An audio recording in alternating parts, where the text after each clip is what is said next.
Happy birthday to you. Happy birthday to you. Happy birthday, dear Jordan. Happy birthday to you. Yay!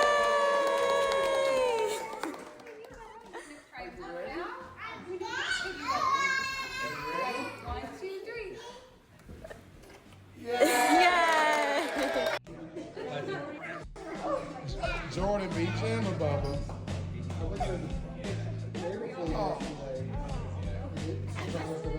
I don't know.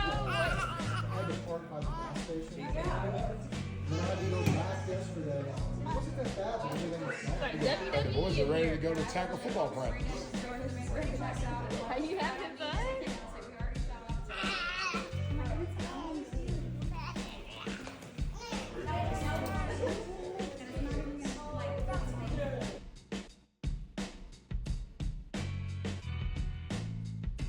I'm not sure if you've heard, but winter is coming. It has come to most of the country, and now it is coming to the Protect You podcast, as we had a great opportunity to celebrate the first birthday of baby Jay here, and we bring it now to y'all, the beautiful folks at home. Welcome on in to another episode of the Protect You podcast. The rightful king has ascended to the throne, Jay, and we're very excited to have him on. I know. This already broke my microphone. This is crazy. But we got him in here. Baby Jay in here. I'm trying to see if we can get his... Oh, yeah, we got him. We got to get his gear. Let me see if we can lift him up a little bit. There it is. Look at that. He's got his Protection United gear on. I know. There it is. That's what I'm saying, man. Hey, bro, you had your first birthday party. Were you happy about that?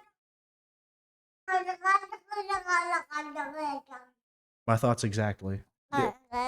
Yeah. What else? Anyway, yes, we had a great party. It was Game of Thrones, baby version. There you go. It, right? They all were dressed up, and hence why we have the crowns on, the balls, and the helmets, and he was dressed up as like a baby Jon Snow. I was going to say, were you going for a Jon Snow look? Yeah. I mean, he survived. Yes, that's true. I mean, I didn't want him to go with anybody else. I mean, he could have been like the little fella that was on there too. I guess he survived. Yes, yeah, he could have been. I forget what Peter Dinklage's character. Yeah, but no, it was a great first party. Got to smash the cake. I forgot about that. Yeah, I forgot about watching the kid just get to put their face inside of a cake. But but Mama did a phenomenal job. Our great CEO, our own Daenerys Targaryen. Yes.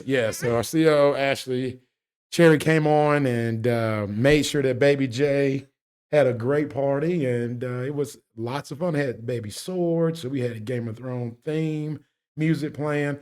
I made a mistake to put Game of Thrones on outside. Ooh. Yeah, that was tough. I had to run out there. The kids were out there. They started looking up, and I'm like, wait. Avert your eyes. Yeah, so we had to change it to cartoons. That's fine, though. That's fine. Say a good time all around, though, from the looks of it. We got it Baby Hutton got involved as well in that. Yeah, so the Protect You babies got involved in this. It was the Baby Protect You crew was definitely in the building. And Baby Hutton got this outfit for Jordan. There you go. Yeah, so thank you, Madison and Hunter Lamb. They definitely are amazing executive assistant here. And you got something else you want to say before we kick you off the show? Let's say he was leaning into that. He's ready to go. Yeah. Bub. Okay, Jake, I think he wants us, before we let him go, we need to sing happy birthday to him. You ready? Let's do it. All right. Hey, Computer Jesus, get your mic too. Get ready. It's okay if you can't sing, brother. You can be our background singers. All right, here we go. You ready? 1, 2, 3. Happy birthday to you. Happy birthday to you. Happy birthday, dear Jordan. Happy birthday to you. Look at that big smile. All right, bud. Well, thanks for joining the show. We got things to talk about and everything to discuss, so we got to pass it over to Mr. Jake so he can take us to our next thing. You gonna say bye to the fans? Wait to the camera, say bye-bye. No, but I think he was a very great special guest there. A very great special guest to have on here. As we move now into an interview segment that we were very fortunate to record with our sports attorney here at Protection United, Josh Freezer brings in a very interesting perspective because we talk about throwing around numbers and we talk about finalizing things like contracts. But as we move forward with those types of things, it's good to put a face to the things that we talk about here at Protection United. And so please welcome on in for this exclusive interview on the Protect You podcast, Josh Freezer. So, folks, welcome on in to another exclusive interview here on the Protect You podcast with none other than sports attorney for Protection United, Josh Freezer. Josh, welcome on in, man. It's very special to have you on. Thanks so much, Jake. Appreciate you guys having me.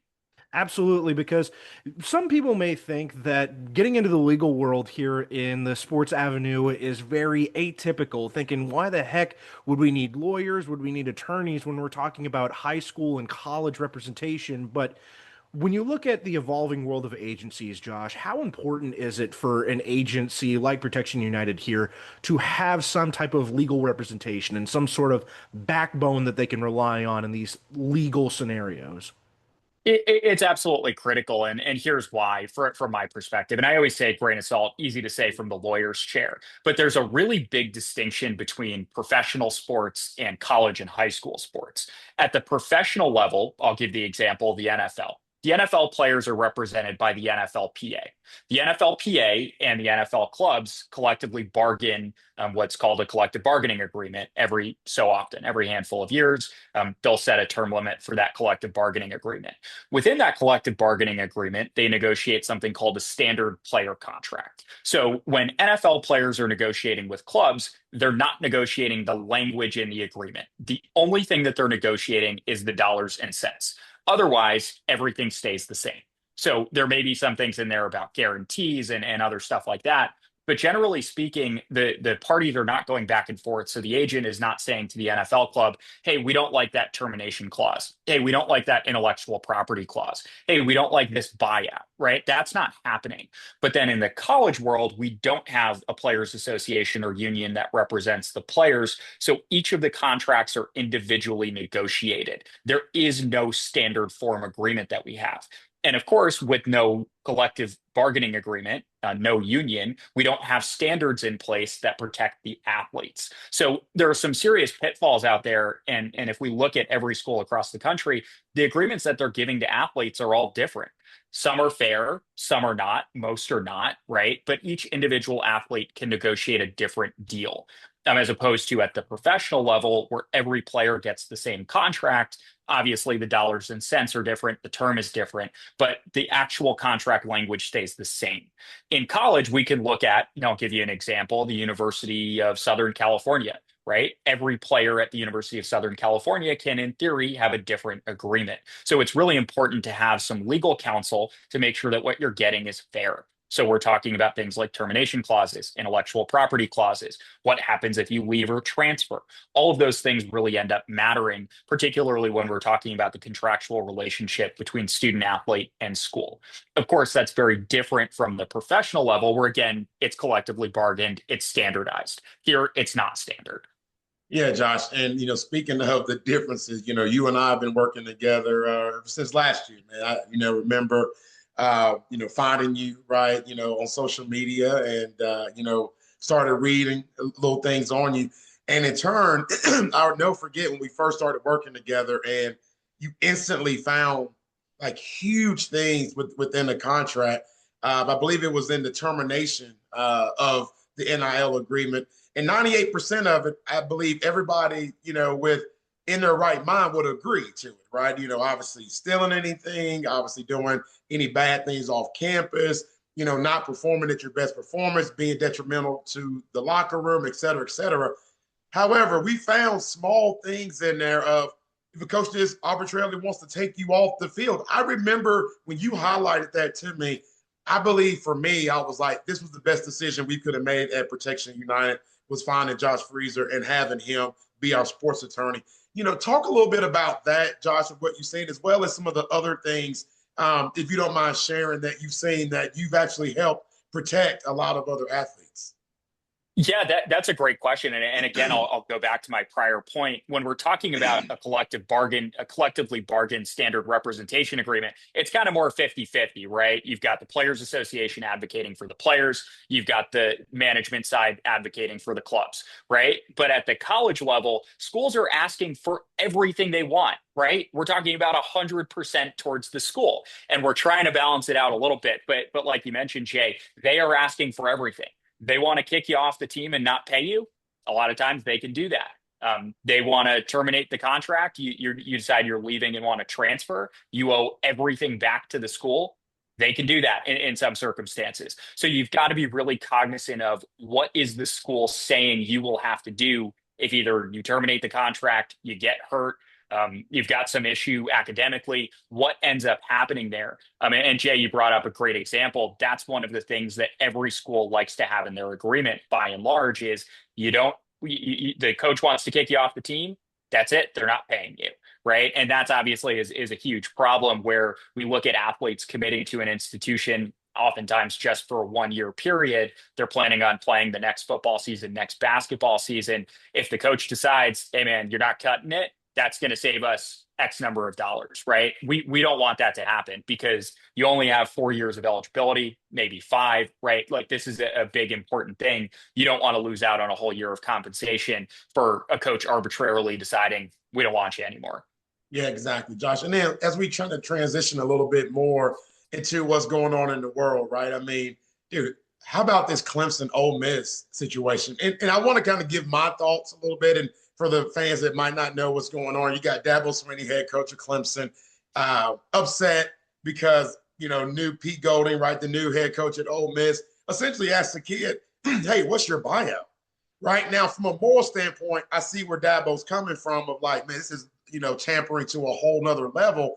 But then, because I've been working with you and now my mind is more on the contract side, their buyout is there for a reason, meaning that if you want this athlete, you got to pay the full buyout, whether this athlete has received the money or not. But from your viewpoint, Josh, and you read the press clippings, and I don't know how deep you've got into the back and forth with all of this, but what's your thoughts about that whole situation? So that's a really interesting situation. Unsurprisingly, perhaps, I had another client a couple of weeks ago who got a similar offer. I won't say it's from Ole Miss, but it may be. And, it was really interesting for me to see, obviously we've got the NCAA rules compliance piece, right? We do still have NCAA rules. Maybe it doesn't seem like that sometimes, but there are still NCAA rules that regulate coaching contact with student athletes and when they can recruit and things of that nature. But then you're right, Jay, we do have contract implications here. We also have private torts available called tortious interference with contractual relationships, right? So you have a third party that's saying, hey, I want you to breach your contract in order to come and play at my new school. And usually, particularly in the coaching world, we view that as okay, so long as the buyout that's agreed to is paid, that third party is made whole, the departing school. But yeah, it's really interesting. Is that sort of part of our new world here? It may be. I mean, every school has negotiated buyouts, right? I mean, there are very few contracts out there that there is no buyout, particularly for longer term deals. And I think that's another disparity that we could talk about even further is 1 year deals versus 2 year deals versus 4 year deals. And I think for some of the athletes that have gotten maybe into trouble, or at least publicly reported into a little bit of trouble, it's when they have longer term deals, but they're still trying to go. And it's like, if you still have, some obligations there, you've got to be cognizant of what those obligations are. You've agreed to something. And it's not inconsequential. I mean, there's a lot of debate out there about whether or not those buyouts and the liquidated damages are going to be enforceable. I don't think we know the answer to that yet because we haven't had any cases that have fully matriculated and gone through court and appeals and so on and so forth. But, if we look at the letter of the contract, some schools are asking for a lot of money. I reviewed a contract this past cycle where Again, it was a multi-year deal, but if the athlete left after his freshman year, he would have owed the school over $1 million in liquidated damages, right? Like this is nothing of inconsequence, right? And we Yeah. know we can look at some other cases that are pending right now. These are consequential decisions, and whether or not it all ends up being enforceable, how it all shakes out, that's a question mark. But if you are agreeing to a contract where it says if you transfer, you owe $1 million, right? Like you are agreeing to that. We don't, and it's easier to not agree to that in the first place versus trying to get out of it on the back end. And if you're trying to get out of it on the back end, it's a question mark. It's just uncertain at this point about whether or not schools are actually going to collect. But I've been saying for months, and Jay, we've been talking about this for a while. Schools are going to be coming. Right. We are seeing that now. Schools, We if are. you've got a contract and it says you owe the school $500,000 or $1 million, they are coming to collect. We are seeing that in the last couple of weeks. Yeah, and it's funny too, Josh, because you're right. We haven't seen someone go through the whole process and fight. We've either seen someone concede and then the athlete stays, like the QB at UW was like, wait, never mind. I changed my mind, right? It's one of those deals. Or the other school just pays it. And they're just like, hey, we'll pay it, and then we'll still pay this athlete. So, using that $500,000 analogy, sometimes they're paying now $1 million for this athlete because $500,000's got to go to the school, that they left, and then the other half is going to go because nobody's going to, come play for free. But I just wonder, like, what would happen because those contracts are ironclad, right? I mean, like they're binding contracts, and I would assume that the athlete would probably lose in the court of law. Maybe it's a really big question mark, and I think again we don't have a great answer at this point. We're kind of all speculating, and part of the reason why is the structure of the contracts, right? So in theory, anybody would be able to collect for breach of contract on actual damages, quote unquote actual damages. What did they actually suffer because the other party breached the contract? So liquidated damages are usually used to save both parties, and we'll call it liquidated damages, or a buyout is usually used to save both parties the uncertainty of having to go to court and prove, hey, here are the receipts for all of the money we spent to go out and find a new coach, right? Or whatever it may be. The question we've got here is that they're not employing the student athletes as football players, right? They are paying for an NIL license. And what is the commercial value of that NIL license? So the schools would certainly try and argue, hey, look, we had to go out and get a new linebacker, and here's how much we paid for that linebacker, right? Here are our costs of essentially recruiting and legal fees for going out and negotiating a new contract, bringing in a new player, maybe paying them a buyout as well for their old school. And we had to replace this person who left, right? That's what they're going to argue. The player would probably argue, at least what I would probably argue is, what's the true commercial value of that NIL license if we were to sublicense it to third parties? And the answer is, right, because we look at the quid pro quo of a rev share deal. I know we say it's not pay for play, and that's what it obviously is. But the meat and bones of the contract are paying for a couple of things. One is they want the ability to put the athlete's image around campus, put it in marketing materials, put it on the athletic department website. And then they want to sublicense it to the conference, to the NCAA, to their media partners, right? Fox, CBS, ESPN, so on and so forth. And then any other third parties where they can monetize it. How much are they actually able to monetize all that? Well, it depends on the student athlete, but it might not be all that much because we know there are student athletes that have a very high football value, very high basketball value, but maybe don't have a really high true marketing and endorsement value. They're not really able to go out in social media and earn hundreds of thousands of dollars, who maybe they only have a couple thousand followers on Instagram or TikTok, right? And that's the boat that a lot of athletes are in. So I think the creative argument would be, well, you didn't really lose out on much. I mean, what's the value of that sublicense? What could you do with all of that IP? Maybe monetize it to the tune of $5,000-$10,000, right? And I think there's a lot in between those two things in the extremes, but I think that's where the argument is going to hinge. Because again, it's not an employment contract where they had to go out and find a new employee. Yeah, but Josh, and then, okay, now we've talked about the side of the schools, right? And like you mentioned at the start of this interview, that everything with the college NIL agreements is pro school. But where's the fairness now on the flip side for the athlete, right? You mentioned something just a few minutes ago in theory that these NIL deals are not because they're paying you to come play football. They're doing this for your name, like, and image, right? Excuse me, name, image, and likeness. So, but then we've seen other cases, Josh, where if an athlete wants the red shirt, then the school stops paying them. Like, where's the fairness in that? And how can schools get away with that? Because they can still use their NIL around campus. They can still do advertising and marketing.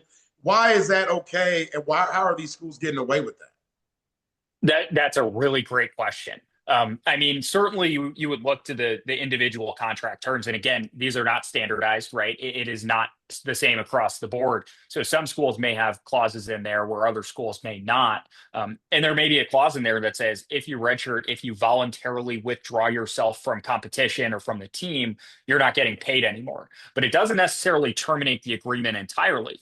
And moreover, some of those pieces may survive termination, even if the contract does terminate, right? And again, it's facts and specific circumstances for each individual contract, but certain things in the contract may survive termination. So the school could terminate the agreement, but the buyout still remains, but the IP provisions still remain.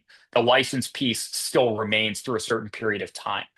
Again, schools drafted these to be very, very, very school friendly. So they are getting everything they want in theory, or at least they're asking for everything they want. And I feel like, too, that becomes very hard for us as the agents, especially, to come to a client and then say, hey, look, this may not be the best of news or the outcome that we were looking for, but it is the honest opinion of not just us now, but now there's a legal backing that comes with that. How do you feel having to sort of deliver those messages, in some cases with Jay in tow, of going to an athlete and saying, like, look, this isn't the outcome that we were looking for, but it's the outcome that has to happen? Hey, especially, Jake, Sure. when the kid is like 6'9", 340 pounds. Exactly. That can be scary. And I'm glad that Josh is on those front lines and not me.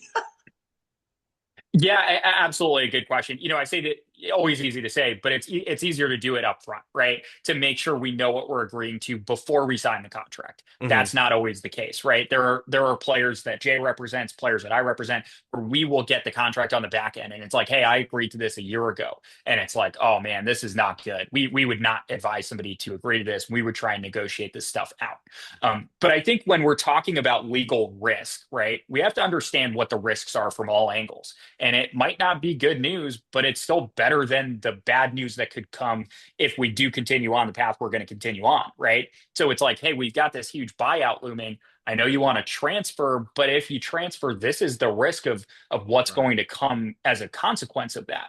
So it's still easier to make a more informed decision up front. And it's always the decision of the athlete. What do you want to do? You've got to understand, here's what may happen if you choose to transfer. Here's what may happen if you choose to stay. We want to protect you as best as you can, but we want to inform you so that it's your decision. You understand where the risks are, where the opportunities are, where the challenges are going to come from. So I think there's bad news, but there's also a little bit of a silver lining in it's better to get the bad news before it becomes really bad news. I mean, it's better to get the bad news from me than it is to get it from, say, the school that's saying, hey, we want our $1 million. Here's a demand letter. Right? Or you get served with a lawsuit, right? That's a lot worse than me saying, hey man, this contract's not great. I know it's not ideal news, but we kind of have to work with what we've got here. That's a lot better than maybe getting handed a lawsuit. Exactly. Yeah. And just to clear up Josh's message, Jake, like the people that have come to us, they had other representation, and then they had them sign it without thoroughly reading through everything. And then Josh and I tried to come on the back end to save the day. However, Josh and I did go through a situation last week, Jake, right before the portal closed, to where we had to have a conversation with one of our guys here at Protection United. And it was one of those deals where we're like, hey, we don't like the deal for you, but if you are locked in and you're going to finish your collegiate career at this school, then it's okay to sign it, right? And to Josh's point, that was that silver lining, right? Because I think that what we have done together by basically creating the roadmap, and as long as the client can see that light at the end of the tunnel and they're on that same journey and that same trajectory to get to ultimately that they want, And we're talking about someone that can end up grading out being, anywhere from a first to a third round draft pick here in a couple of years.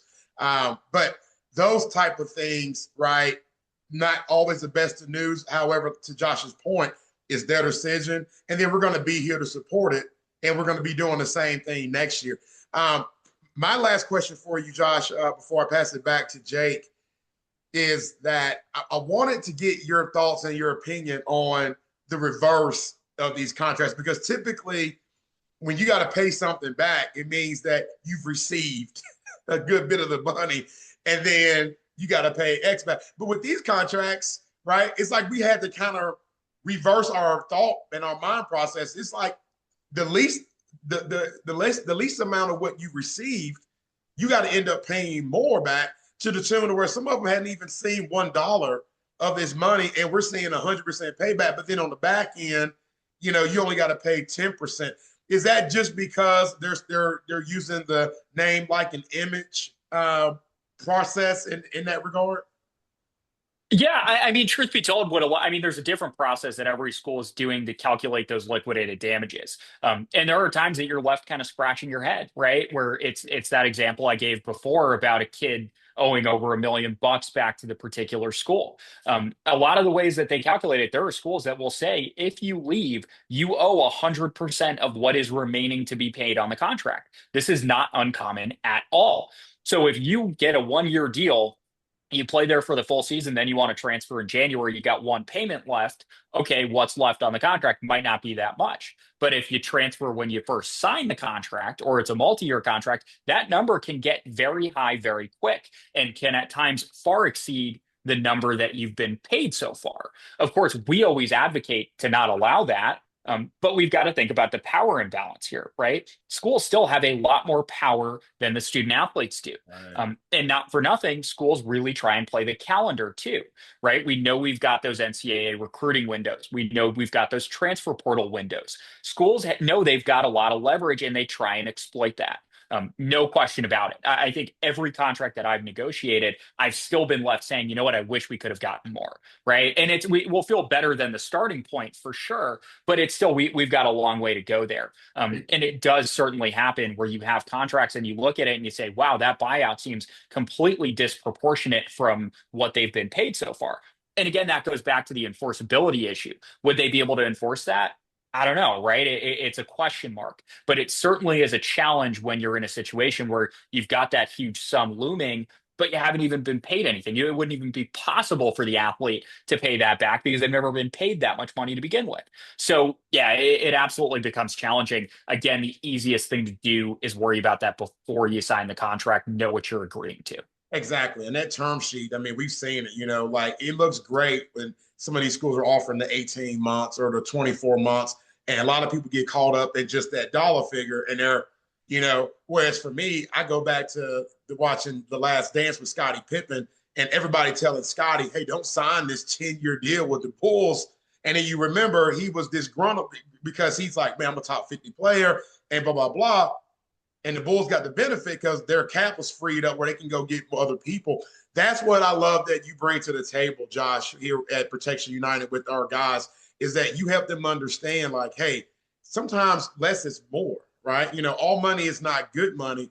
You got to understand, because to the point of that 24 month contract, imagine what that looks like, even if you stayed for the first year. It's not that 10% that we've been accustomed to seeing. You got a whole nother year that they're going to be expecting you to pay back that you never received.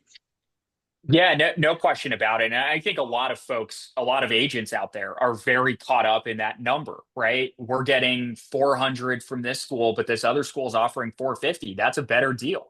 Not always the case, right? Like we've got to look at those numbers. And then to your point about versus being a year versus 18 months, yeah, it might be a little bit more money, but it's spread out over 18 months. And it's like next year negotiating period, you're either screwed or you're locked in. Right. So it certainly becomes a challenge. I mean, there are a lot of agents out there that unfortunately do not think about the legal terms. There are a lot of folks that are NFL agents and work at kind of global sports agency. Again, I go back to my earlier point that they are used to, you negotiate the numbers and the terms are set. It's collectively bargained, right? And like, look, there are some great NFL PA agents out there that represent college athletes, a lot of whom I work with, right? And they do a great job, but it's not 100%. It's not all the case. There are certainly agents out there that do not care about the terms and conditions. They are just looking at the numbers. And that becomes problematic on the back end, right? The number sounds great up front, but when you got to deal with the contract and like, yeah, it doesn't look good, it can become a problem. All right. Well, Josh, with that, I think that brings all of the questions that I had here to a conclusion. You very eloquently put a lot of those points too of I think it feels very safe here at Protection United. I know that a lot of people may think of that as just a name, but I think when we hear you talk about this and we discuss these type of topics, it really brings protection to the forefront here at Protection United. So we appreciate you taking the time to sit down with us and have this discussion because it goes very understated of how important this area of the college representation especially is. So it truly does mean the most. Absolutely. Thanks so much, guys, for having me on. Yeah, Josh, I appreciate you coming on, brother. And I know we'll be talking here very soon. Thanks, guys. All right. And we'll be right back into the studio.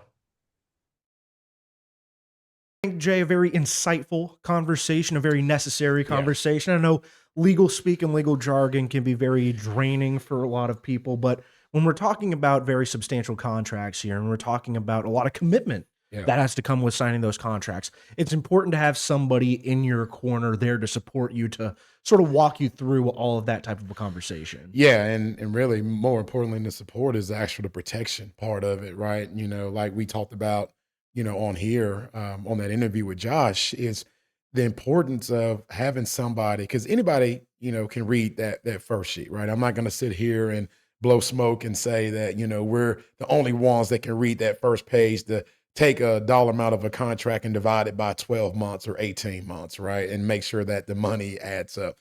However, pages 2 through 37 of these contracts, in my opinion, are the most important, right? And other agencies, unfortunately, they stop at page 1, then they calculate their commission, and then they're just done, right?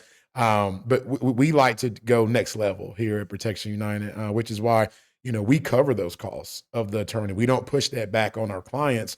And it's for sad reason, right? Because now it's not a suggestion. It's almost a mandatory, no, we're getting an attorney involved. But guess what, mom and dad? Y'all don't have to worry about paying for it, right? Or our clients, right, when they become adults, because we're going to cover that for them because we know that it's important. And, you know, just like Josh and I talked about, I mean, we have seen a lot of crazy things. However, we have been able to ensure that our guys do sign contracts that are not only binding, but that they also have a lot of protection clauses in there to ensure that everything is, let's just say, above board. Yes, and I like to, Josh was very professional. It wasn't like hey, we need to stay away from this. We need to talk about this.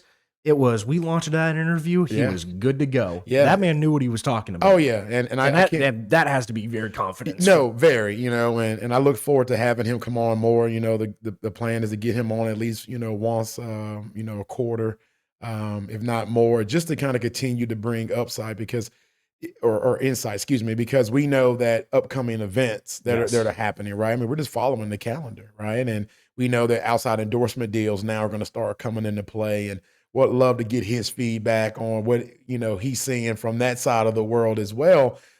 With it being just one transfer portal, right? You know, the majority of the contracts are already kind of negotiated.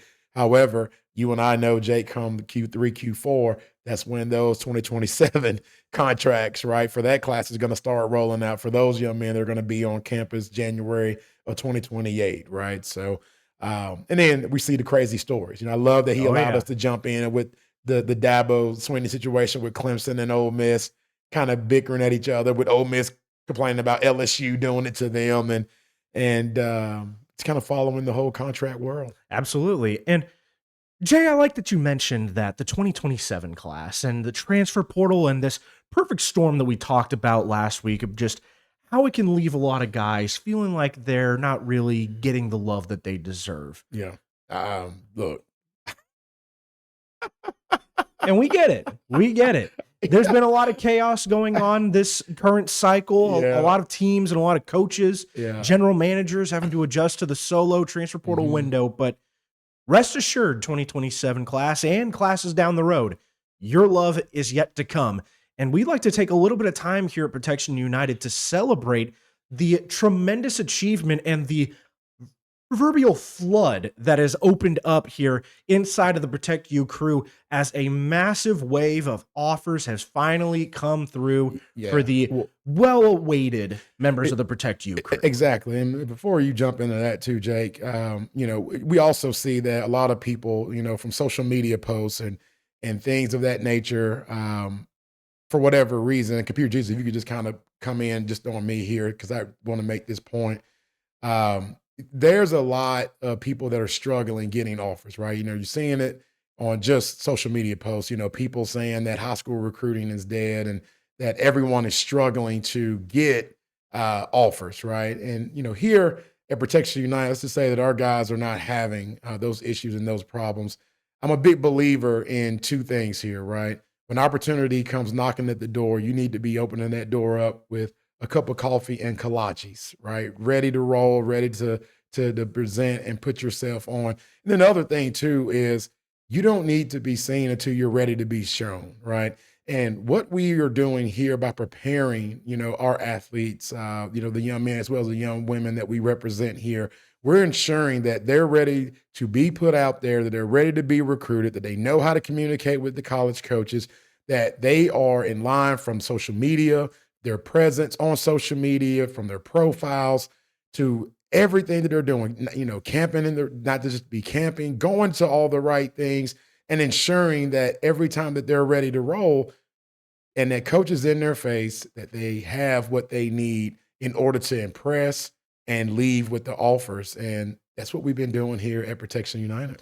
And I think the true testament to that is the recent wave that we've been seeing on social media and the wave that we've been getting a lot of behind the scenes of guys inside of the Protect You crew finally getting those offers. And I think the wait has finally really started to pay off. Patience is a virtue, but it's very understandable to be nervous in this type of scenario. You're banking on, you got 1 year left of high school ball. Right. There's a lot of financial incentive that comes with this of, do I sign with this offer and try and take the money now? And do I hold out for something that might be coming down later on the road? But I think it's very important to see the success that a lot of the Protect You crew members are experiencing in this opening up of the door once more for high school recruiting. And we start off with none other than our big man, Brandon Abair, who had a tremendous opportunity and celebrated 2 recent offers, starting with TCU, his first Power 4 offer for the big man, now state champion at North Shore. And not only that, Jay, he also picked up a group of 5 offer from New Mexico. Yeah, and I was going to jump in on that TCU, but yeah, like, you know, big shout out to our guy, AJ Ricker, right? Offensive line coach at TCU. And, you know, I've been pushing hard, you know, telling him, hey, I got a guy, coach.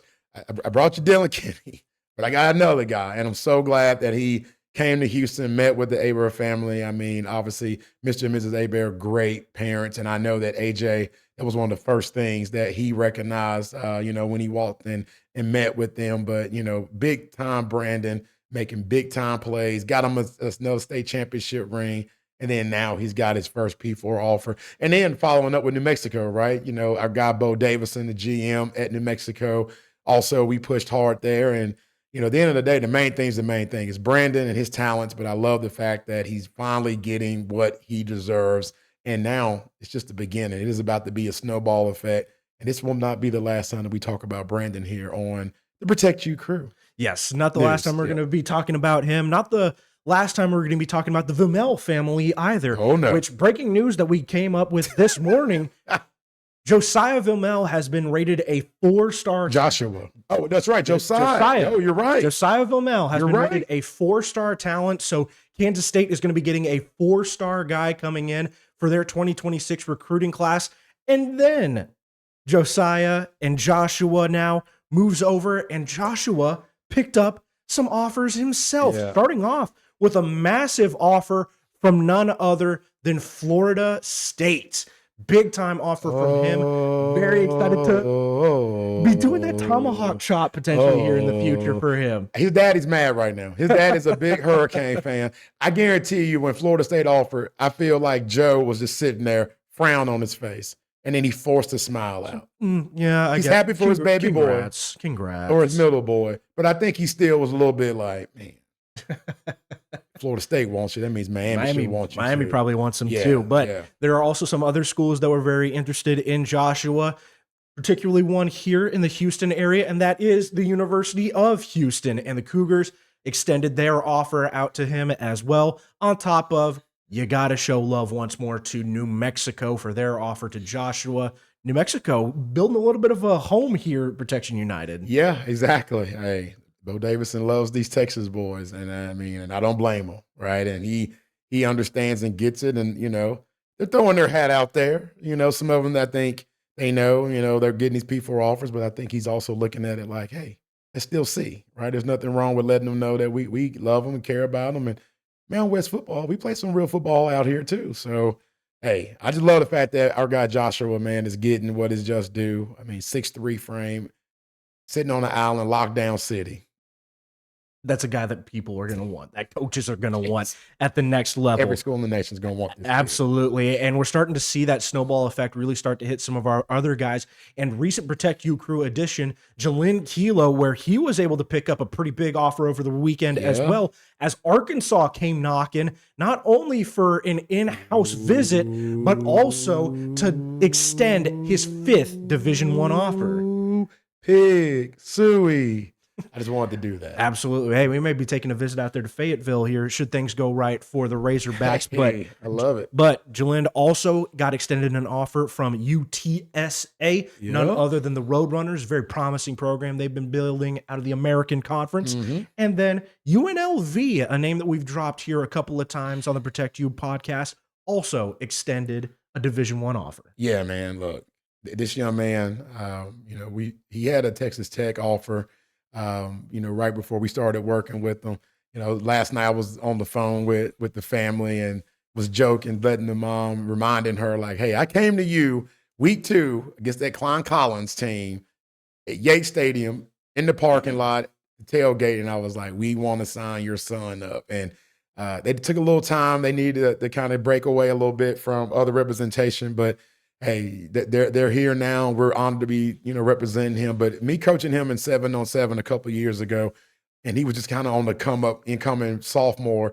I knew that he was going to be something special. And seeing that frame and the size once again, just like Joshua, Villamil, like he has all the tools that is going to be another shutdown corner. Jake, you imagine having Joshua on one side and Jalen on another side. I think we're going to get to see this with the RG3 takeover. I think so too. We're going to get to actually see that because they're on that same team together. That's nasty. That's an incredible team. Out there. That's an incredible team that they're going to be building out there. And now we flip over to the offensive side of the ball and the wide receivers that need to get a little bit of love here. And what was another very recent addition to this list here, as none other than Darnell Jackson Jr., DJ Jackson, picked up an offer from Pittsburgh. He's already built up a pretty extensive list. Kansas, I know, is among some of the schools that have offered DJ, but it's very important to see that these just keep flowing in for him, and we're very happy to make this late addition to the list of guys making their jump here potentially to the Division I level. We're very excited for you, DJ. Yeah, and DJ, once again, man, just another big-time receiver, Jake, here for the crew. Fast as all get out, right? And, you're looking at Darnell Jackson that wasn't even a pass-heavy offense this past season because his school decided to commit to the run. But I think, from what I'm hearing, rumors telling me that Coach McDowell's getting ready to open that passing game back up with his next core of quarterback that is coming in a Harley Adams. And I think that they're going to be doing some special things. DJ and Harley made a lot of magic 2 seasons ago when DJ was on that freshman squad with Harley, them being in the same classification. But I think that now we're going to get to see a lot of fireworks from one of the top receivers here in the state of Texas. And staying within District 13 6A and transitioning back over to that Willis connection, we got Jamal Lagway also picked up an offer from UTSA. Very excited to see the Roadrunners really hitting the road and showing a little love to that Wildcat program. Yeah, look here. Jamal is doing what we all expected him to do for the ones that have known Jamal, from the standpoint of being DJ's younger brother, right? Just call it what it is. And now he has gone from that to being King Lag, right? King Lag. He is going to continue to build a name for himself. Obviously, dad was like, I created, and mom as well, I created a quarterback. Now let's go create a DB. And now you're looking at Jamal, another guy, another island boy, right, if you will. And I like calling island boys. That means you can go sit on that island by yourself and survive like Gilligan, right? And that's what they're doing. They are showing, and Jamal rather is showing the nation that, he's just not getting these offers because of the connection with his brother. Like, he is earning these offers. The film don't lie. And what we saw this past season with Jamal getting his first taste of varsity football as a true sophomore. This kid's got 2 more years of high school football left. But yet Jamal is out here doing his thing, and he is picking up offers. And I believe this is like his 6th, 7th, or 8th D1 offer. So very happy for King Lag, and obviously honored to be representing him as well here at Protection United. Yes, it does not surprise me that family continues to produce excellent talent. And another royal family, if you will, here inside of the Protect You crew is none other than the Coleman family. We obviously talk a lot about Samara, but now the younger brothers are getting involved here in the recruiting circuit, as Bryce Coleman picked up some pretty enticing offers, starting off with the University of Louisiana Lafayette, the Ragin' Cajuns getting out there. An excellent offer there for what is a budding offensive talent in the form of Bryce Coleman. And our guys over at UTEP showing a little bit of love too and extending an offer for him as well. Yeah, hey, I mean, Bryce being that tight end body, and I'm happy for him. I mean, picking up a Sunbelt offer, right, in the likes of University of Louisiana Lafayette, but then also now picking up a newest member of the Mountain West and UTEP. So we expect Bryce to continue to grow and continue to get more offers, but definitely happy for the young man, and obviously cannot wait to see where things end up for him. And another guy that I think we really expect the floodgates to really start to open up is none other than Alex Fontenot, a guy that, Jay, you and I have been very high on. We love us some Alex Fontenot. He's got some great highlights, great film, and he made second team on Louisiana. We didn't mention that last week. Second team on Louisiana, despite not playing nearly as many snaps as he should. But Old Dominion still recognized talent when they saw it, and they extended their offer, the 4th in his tool belt of offers that Fontenot has really started to assemble. Yeah, no, and he's doing a phenomenal job. I mean, Alex is one of the top receivers in the 27 class, but I would say the most underrated receiver as well. And yeah, I mean, we're expecting him to continue to garner more interest and obviously to get more offers as his spring ball season, begins and concludes, as well as the summer circuit of camps that he'll be going on. But yeah, Alex is the real deal. And now we transition over once more to the John Cooper boys. This has been a rowdy bunch of guys that we love to talk about, our John Cooper guys. And we started off with the viral sensation himself, Jake Sneed. He picked up some very enticing offers. Yep. Memphis was one of those guys that offered him last year. Yep. And now he's added a couple of more of them, starting off with Samford. And Samford might be a name that you hear a couple of times as we talk about the John Cooper boys, but they offered the big man tight end a very enticing package. And not only that, Georgia State also got out there and they showed a little bit of love to Jake Sneed. Yeah, exactly. That Georgia State offer, another Sun Belt, member, right? And, Jake Sneed, I mean, just his frame, 6'7", big hands, great route runner. That tight end position is so important on the collegiate level. And now we're starting to even see it more so come back on the NFL level. So they're definitely happy for Jake, and he's another young man that we expect to have a lot more offers, as the same thing, right? As we've been saying about these other top-notch athletes going through another, season of spring ball, but most importantly, that summer camp circuit, right? And I think he's even going on some junior days. I believe saw that he's heading to South Carolina, University of South Carolina, either this weekend or next weekend to go out there for a visit. So wouldn't be shocked if he gets his first P4 offer here very soon. No, it would not shock me at all. And another guy that also picked up some offers out of John Cooper was the guy slinging the ball back there, Colson Collins. Yeah. We talked about him. He was SPCA 4A QB of the year. Yep. And now he picks up a little bit more steam on the offer sheets as Samford also got him. Right. Yeah. I mean, once again, Sanford's there. They said, we're going to come. Let's just offer all the top guys. Right. And, what Colson did this season, from the quarterback position, once again, he's on my most underrated list as well. Young man that just, the IQ is off the charts. His intelligence can read any kind of defense. And then from the standpoint of what he did on the football field, showing the toughness, the grit, and most importantly, that leadership, I expect a lot of extra momentum to pick up for Colson as well, as he goes through the same gauntlet of spring ball and the summer camp circuit. Yes, and rounding out the John Cooper bunch is the man that was protecting him on the offensive line in the form of Colin Weeks. That last name, he is anything but, and we're very excited to share that Samford extended Colin his first Division I offer.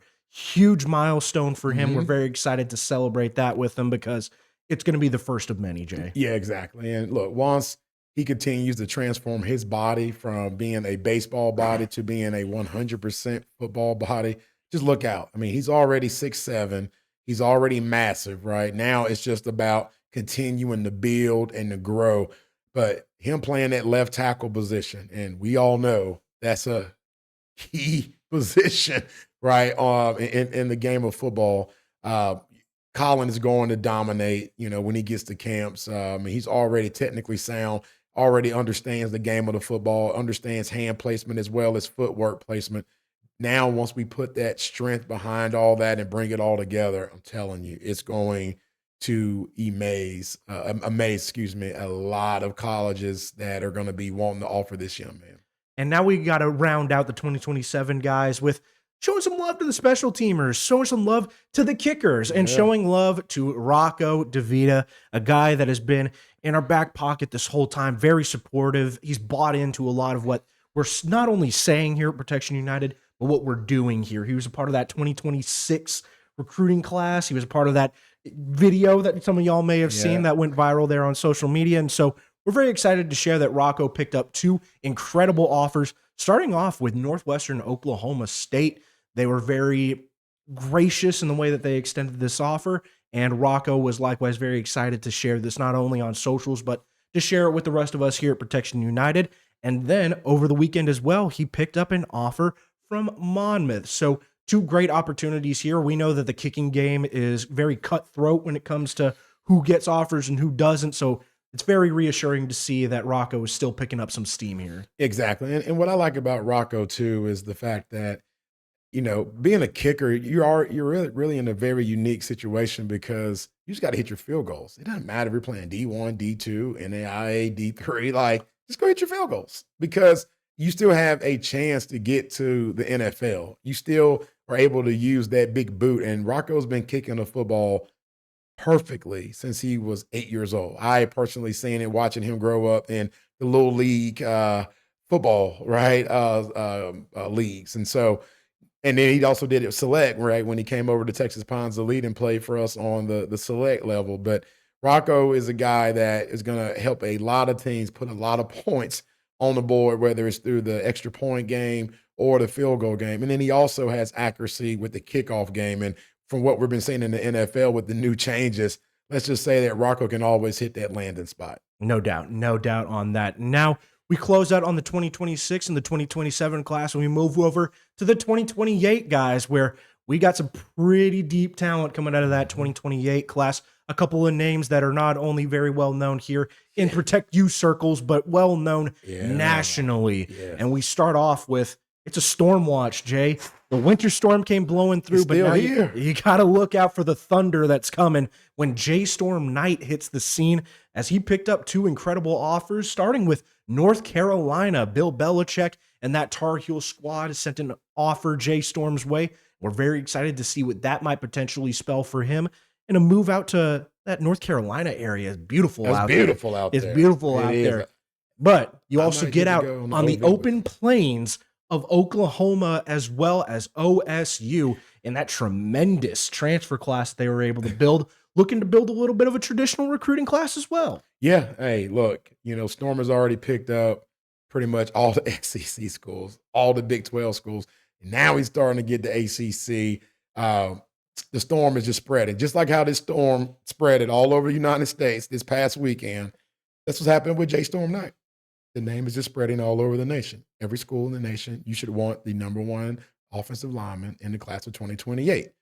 And I said that correctly, people. 2028. This young man's got 2 more years of high school football left to play. However, he is still steamrolling and still picking up offers. I mean, the future is so bright for this young man. I mean, I've already told his grandfather, big shout out to our guy, Mr. Jackson. I know you're watching, as well as Nicole Jefferson, his lovely mom. But Miss Ruby, we got to give shout out to Miss Ruby, grandma, right? I don't want to leave anybody out. But I've already told all of them that your grandson and your son is a future Hall of Famer. And I stand on that. J Storm Knight is going to be a guy that will have a gold jacket and will be in the NFL shrine at some point in his career. God's saying the same. Absolutely. And if he's the thunder, and we got to contrast that to the lightning, that is none other than Dylan Mitchell, a guy that we've been talking about a lot here on this. He was a state runner-up with that incredible season CE King was able to put together. And now he dominates not just on the track circuit, but now on the recruiting circuit, as he also picked up a very important offer from none other than TCU. The Horned Frogs looking to build out a lot of those speedy positions, try and build out that offense just a little bit more, but they got to wait for him to get there on campus. But TCU, as well as Mississippi State, said, I think Dylan Mitchell is going to be well worth the wait, a guy that we are very excited to potentially have joining our squads. Exactly. And I like how, whoever handles his social media, and I'm sure mom and dad probably got something to do with it, but they're tagging Ryan Berringer, right? They're tagging the Tex Ags guys to TCU and Mississippi State. It's funny. Only because they're Aggies, right? He's already been offered by A&M, but I think, mom and dad want to continue to show that love. But yes, I mean, look, let's just say that, Dylan Mitchell, we already know what he is. He's already known around the nation for football and track. And what Dylan is doing, once again, another 28 guy, 2 more years left for high school. I will say this once again. I know people have watched the pod. They're like, man, you guys always bring this up, but I can't help it. Like, you have Brandon Abair, you got J Storm Knight, and you got Dylan Mitchell all playing on the same select football team. And they got all the same offers, right? J Storm was offered by TCU months ago, and now Brandon Abair and Dylan now have picked up the same thing. Just imagine if all of them were Horned Frogs. I don't know if that's going to happen. That's a selfish wish list, right, for us here at Protection United, because then we can go watch all of our guys, right? Imagine Brandon at left tackle, J Storm at right tackle, and then Dylan everywhere. Man, stop it. I mean, we already got Dylan here, Kenny, that's there. Which, by the way, Dylan didn't put his crown on. Tamara put her crown on for baby Jordan. We asked Dylan, and Dylan gave me that same face that he's giving us now on his canvas.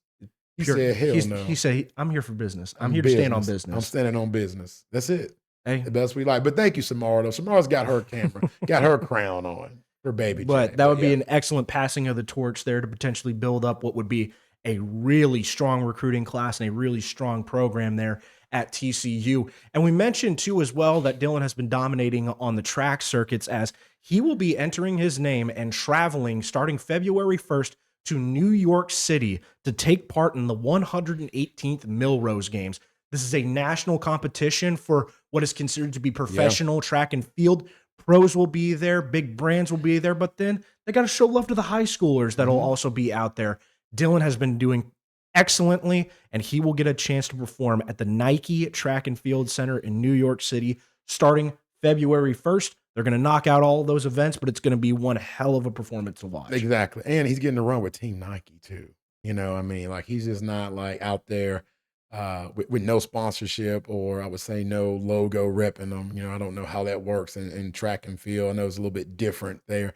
However, him being a part of Team Nike and just appreciate, Karen and Billy for always, Mitchell, right? Mom and dad always keeping us in the loop and making sure that we stay in tune, because they get it. They know that football, we're all over it. Track is a little bit different, but I like that they're, holding our hands here, right, at Protect You and making sure that we understand what's going on. All I know is that Dylan's fast as hell. Yes. And he wins all the To races. say the proof is in the pudding. Right. All you got to do is just watch that film and And yeah, that boy's fast. Yeah. And so proud of him, man. Great young man. And what he is doing is just, phenomenal. And the dedication, right, that comes with it. But yeah, excited. I'm proud of him. And I'm honored that we represent him here at Protection United. It's awesome. Yes, It's awesome. we're very excited to see him get out there. We're very excited to see all of the excellent members of the Protect You crew finally starting to pick up some steam and get those offer sheets really starting to fill up, Jay. It's been a long wait. It's been a long time coming, but I think the fruits of your labor are finally starting to show off, folks. With that now, Jay, I pose a question to you. You're a movie guy. You showed that off last week in Triple Jeopardy. Man, I dominated that. Yeah. That one column. That's what separated. That was the separator. That was the difference. That maker. was. So you're a movie guy. I consider myself a movie guy. Maybe not so much sport movies, but a movie guy. Okay. A movie Fair guy. enough. And so with that in mind, have you thought about a movie? What would a movie about your life look like? I think that's an interesting question. Yeah. Who do we know that asks a lot of questions? Then we got somebody here that does questions, I think we do. random questions. I think we do. Okay. So why don't we toss it over to our question asker, the professional interviewer here now. Okay. None other than Addie Ferrell, as she's got a question not only for us, Jay, but something to ask. I think the audience might think about this for themselves. Computer Jesus, you are good to roll the footage. Hey guys, it's Addie. Welcome back to Crunch Time. So today I'm here with a question that I've already asked some of our athletes here at Protect You, but today I wanted to hear from you. So, Jay and Jake, I would like to ask you, if your life was a movie, who would you want to play your role and why? Bye guys, see you next time. So I think something that some of us may have thought of, others maybe not. I know we like to talk about main character energy and who has it and who doesn't, but Jay, I'll toss this one over to you. Who would play you in a movie about your life? Yeah. When I was in college, I'll never forget this, man. And I went to a Catholic school, it's Christian Brothers University. So it was brothers that were teaching the class. Not brothers like me, but like brothers with the Catholic thing going with Of the course. little white thingy right Yeah. there, whatever you call that robe. And he just stops teaching the class and he just goes, "You look like LL Cool J." Now, Dang. I'm just gonna say, and this is from a older gentleman, Mhm. right? So I'm like, okay. Hey, that's what's up. And then he starts giving me like a story behind the LL. And he goes, "Do you know what this stands for?" I'm like, "No, I don't." He goes, "Ladies Love Cool J." So because of that reason, and because he said it, and the other people in the class almost agreed, the ladies looked around, looked at me, they gave the head nod of approval. So I'm gonna go with LL Cool J. That's a good pick. That's a Thank you. really good pick. Thank you, Jake. I'm in an interesting scenario here where it's like I could get somebody older to try and play me, but then how old do we get? I could try and find someone younger, but how young do we get? Yeah. So I'm going to toss this one over to and give a lot of credit to our producer here. Okay. I might go with Michael Pena as a pick for me. Okay. I know he's older. I know he's about 50-ish, but in the comparisons and in looking at a lot of the pictures of him, I was like, there's a very similar facial build there. Okay. Very similar facial build. All We right. got a little bit of that sense of humor in there as well, but I think he can lock in and perform a serious role if he needs to. So I'm going to go with Michael Pena. Oscar Isaac was another one I thought about potentially, but Yeah.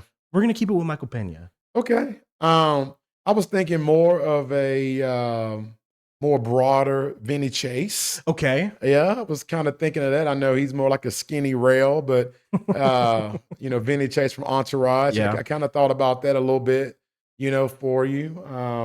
But hey, I'm cool with Pena. That's okay. Yeah, maybe That's a okay. maybe a later in life type picture. Yeah, is what and- we need to look And I at know there. for you were thinking more of a Samuel L. Jackson for me, but I think that was more or less of the personality side, Yes. not so much the look. I think LL Cool J is a dead ringer. I appreciate that. Yeah. I mean, that. Hey, Like, especially when you're talking like what was it? Hawaii Five-0 was the one. Yeah, Yeah. yeah. Hey, so brother Joel, if you're still alive, appreciate you, brother. Thank you. Hey, so that's an excellent call out. That's an excellent choice. And I know too, that was a question that Addie asked a couple of the other guys, asked Randy Mills, who you said Jack Black. I think that's an excellent pick for him. I agree. I think that's an excellent pick for him. I mean, Jack Black might not be too off for you either. Like, think of School of Rock, right? Yeah. Right? I mean, like, he showed the hair. Like, y'all got similar hairstyle in that movie. And then when he was, what was it? El Libre? Oh, Nacho Libre. Nacho Libre. Like, that one. Yeah. That role could be you. He can rock a little facial hair. I like that's a good pick too. Yeah. I'm not mad about that. I like that. Yeah. All right. I like these comparisons. We might build out a full cast here for what the Protect You movie looks like for when that film adaptation hits screens. I agree. Jay, what are you thinking here though for our producer, for Computer Jesus? Oh man. The man himself, Jesus. I mean, he's got the hair, he's got the beard. All we need to do is get him the Jesus sandals. He already got the shorts. That's true. And he looks like he works hard, like a carpenter. Yeah, and he's got the know-how. He does have the know-how. He does, but I don't know. Like from an actor perspective, man, that's a good question. I didn't come prepared because when I think of Computer Jesus, I just think of Jesus playing Computer Jesus. Mm-hmm. That's true. I don't know if we can get God to come play. Yeah, that's true. I think he might be outside of our budget for what that film is going to be looking like. Yeah. I think he has other more important things to do too as well. Well, I think it's something to think about. If y'all have any ideas for what y'all might think we look like or actors that would be good in our roles, why not give us a shout out? Give us something in the comments. Give us something to think about here in between this episode and the next, because folks, that does it for this action-packed, excellent episode. We had interviews, we had highlights, we had offers. We had a baby on the set. And we had the start of a film adaptation for Protection United. So once we get things rolling here, I think we have a great opportunity to show a little bit more love to the audience. Oh, go. You got something for us? You got something for us? Yeah, I mean, there's Dion Coleman online says Michael Pena for you, for sure. Okay. But he's not as tall as Jake. Ooh, yeah. Fair point. Yeah. Fair point. Bald Anthony Anderson. Oh, wow. Okay. Is it the skinny Anthony Anderson or is it like the over the top fat boy Anthony Anderson? I've been working, guys. Look, I have dropped my baby weight. I'm still working on it, guys. I'm going to continue for the audience, but damn, Anthony Anderson. I don't have the gap in my teeth. Like, yeah, that's true. Like, that's true. Tough. Who said that? Dion Coleman. Okay. Damn, Dion. Yeah. What? Yeah, you said yes. Oh, there you go. Okay. That helps. That helps. All right. So a little bit confirmation there. We weren't too far off with our assumptions for who would get to play us in the Protect You movie. But with that all said, with the production now formally thrown out there for whoever wants to pick that up, Universal, Warner Brothers, Paramount. I mean, I'm good with Netflix. Netflix. We could get our own Netflix movie. I'm good with that. That sounds good to me. That sounds good to me. Disney Plus. Ooh, there we go. Yeah. There we go. Yeah. All right. It's a lot to look forward to. But with all of that said, we thank you all so much for tuning in to this episode of the Protect You podcast. It truly does mean the absolute most. If you like what you saw here, be sure to head over to the Protection United YouTube channel where we go live each and every Tuesday at noon. Be sure to click the subscribe button as well as ring the bell so you get notified every time we go live. And with that, this has been Jake Wilson alongside the man Jay Mickens. Our excellent producer was Justin Woods. We hope to see you all on the next one. We'll see you around.